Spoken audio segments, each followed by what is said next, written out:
আসসালামু আলাইকুম ভিউয়ার্স, আমি তাজুল ইসলাম তাজটেক ডিজাইনের পক্ষ থেকে আপনাদেরকে জানাচ্ছি অভিনন্দন।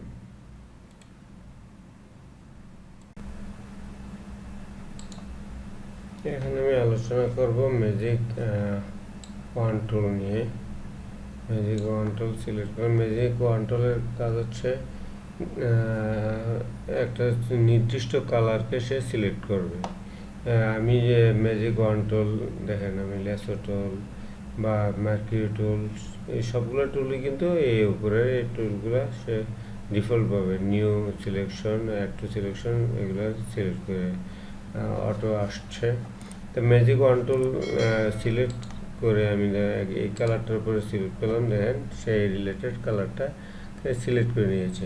দেখেন নিচে একটু ডিপ কালার আছে, ওইটাকে সে সিলেক্ট করে নাই। আমি যদি আবার এখানে ফুলের গায়ে দিই, দেখেন ফুলের সে নির্দিষ্ট একটা অংশটাকে সিলেক্ট করে নিয়েছে। এই কালারের উপরে দিলাম, এই কালারের উপরে একটা নির্দিষ্ট কালার, এই সাদা কালারের উপরে নির্দিষ্ট করে সে এভাবে করে সিলেক্ট করে নিচ্ছে। আমি যদি আবার এটাকে সিলেক্ট করি, এই অংশটাকে সে সিলেক্ট করে নিচ্ছে।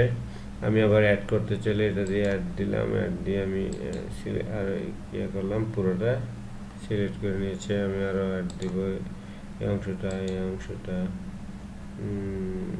তারপরে এই পাশের অংশ, এভাবে দেখেন।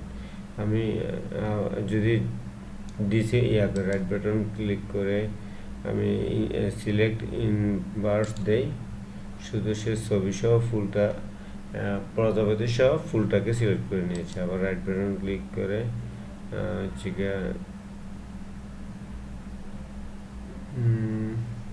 সিলেক্ট ইনভার্স দিলে আবার সে ব্যাকগ্রাউন্ডটাকে সিলেক্ট করে নিচ্ছে।